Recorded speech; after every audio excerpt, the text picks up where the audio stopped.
Inyo pong natunghayan ang ikatlong araw po ng impeachment trial kay Vice President Sara Duterte, kung saan sumentro po ito karamihan sa pag-cross-examine ng depensa sa witness po ng prosekusyon. At para malaman pa natin ang huling mga kaganapan dyan po sa impeachment court sa Senado, live na magbabalita si MJ Mondihar. MJ, magandang hapon. Magandang hapon mula dito sa Senado. Narito nga ang summary of events na nangyari sa mahigit ikatlong araw ng impeachment trial laban kay Vice President Sara Duterte. Nag-umpisa ang ikatlong araw ng impeachment sa cross-examination and defense sa witness sa si NBI Senior Agent John Mark Calilong. Inusisa Admar kung totoo bang related sa digital forensic field ang kumpanyang MaxCore Ventures Co. Dito raw kasi nag-training si Calilong ng 2 linggo para sa kanyang digital forensics background. Si Calilong ang agent na naatasan na mag-imbestiga at mag-ipon ng ebidensya sa video pronouncement si VP Sara na may kaugnayan sa banta niya laban sa First Family at Pangulong Marcos. Sa direct cross-examination, si Attorney Amando Liguta naman ng prosecution ang lagi nag-object sa defense, kaya naging mabagal ang usad ng pagtatanong sa unang bahagi ng hearing. Napagsabihan naman si Attorney Ligutan ni Senator Judge at Presiding Officer Chis Escudero na hayaang magpatuloy ang pagtatanong at huwag lagi mag-object.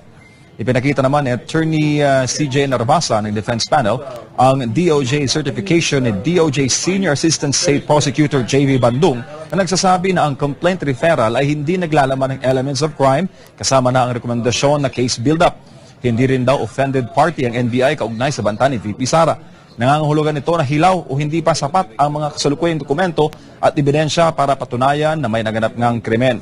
Sinukat naman ng defense ang personal knowledge ng witness kung totoo ba talagang inimbestigahan ang live video ni VP Sara. Hindi kasi nasagot ng witness na si Calilong kung anong komite ang nagpatawag o House Committee ang nagpatawag kay Attorney Zulaika Lopez para mag-contempt noon sa Kamara.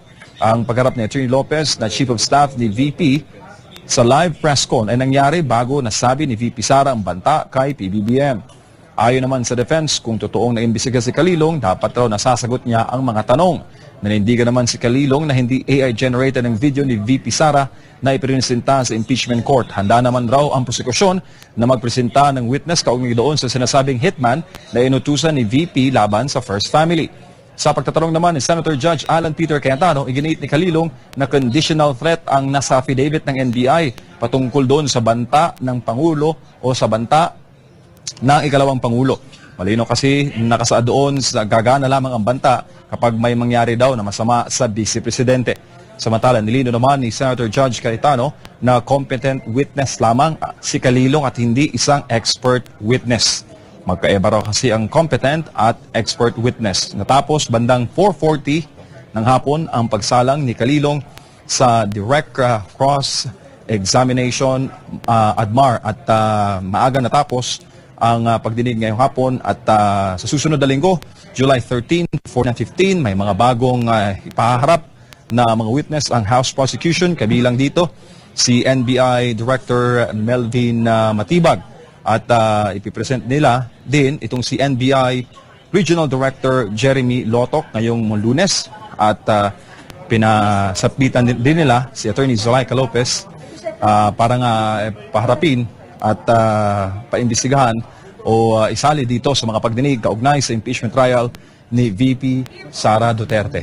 Admar, hindi natin in-expect na maagang matatapos ang pagdinig kasi sa day 2 ng trial, inahabot tayo ng gabi, mag-alas 8 ng gabi bago matapos nga yung trial. At ayon kay Senator Judge Bam Aquino, kay Calilong pa lang nasa 9 hours na ang kanilang ginugol para nga usisain, imbestigahan, tanungin sa mga detalye sa direct cross-examination. Napaka-technical ng mga napag-usapan kanina at yan ay bahagi ng day 3 ng impeachment trial. Admar. Isang tanong lang, partner MJ, doon naman sa mga senator judges, ano ba ang mga nakikita mo pinagkakabalan nila? Kasi yung mga nagsasalita, for sure talaga na talagang nakatutok sila doon sa mga eksaminasyon. How about doon sa iba? Huwag na lang natin sigurong pangalanan. Kung ano-ano ba yung mga ginagawa nila, nakatutok ba sila sa bawat mga ebidensya, mga presenta, doon sa mga sinasite nila na mga pinagsasabi during sa cross-examination,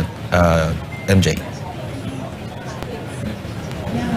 Yeah, kung babasahin mo ang comments sa social media, daming mga memes partner, no? Na nagpapakita na para mo may mga sideline ang mga senator judge habang may nagdi-discuss o may nagko-cross-examine. Pero sa pahayag kanina ni Senator Judge Pia Cayetano, nagreklamo nga siya dahil stiff neck daw siya dahil hindi niya makita ng diretso yung screen kung saan niya nilalatag yung ebidensya. Kaya ni-request sila ng additional na TV monitor para nga makatutok sila sa pag-present ng mga diskusyon. Indikasyon yan na talaga nakatutok ang mga senador at sinusundan nila ang takbo ng mga storya dito sa impeachment trial. Admar. Alright, maraming salamat MJ Mondihar live mula dyan sa Senado. Very good. Very good. Great for the defense.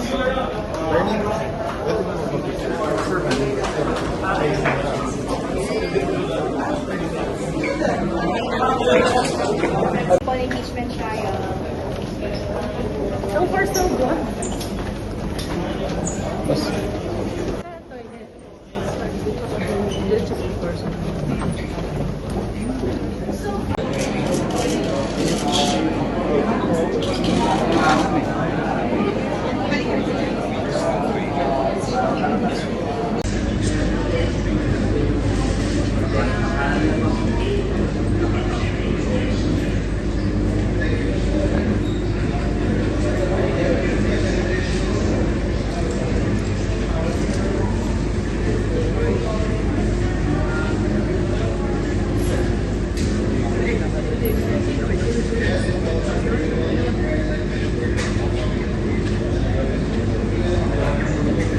See?